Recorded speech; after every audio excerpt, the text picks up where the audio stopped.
Assalomu alaykum hammaga. VAZ 21011 mashinasi.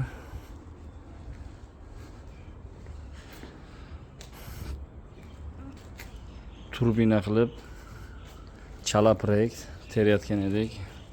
Mercedes 203 111 2 litrli kompressor motorni turbinaga pedalga qilganmiz. Polni tormoz sistemasigacha xadovoylari laseti, oldi tormozlari laseti turibdi. Orqa xadovoylari BMW qo'yilgan.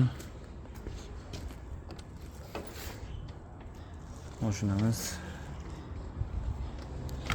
nasib bo'lsa 2026-yilda shu mashinani polni yasab chiqamiz. Noldan kraska qilib, taglari qanday yasalgan videosi nasib bo'lsa kanalimga qo'yib boraman. Shu mashinaga qiziqganlar kanaliga podpiska bo'lib, like bosinglar. Mashina qanchaga tushgan, qanday yuradi, necha o'tkichi olib bo'ladi, qanchagacha bu qilinmagan proyekt. Hammasini nasib bo'lsa video qilib qo'yib boraman. E'tibor uchun rahmat hammaga.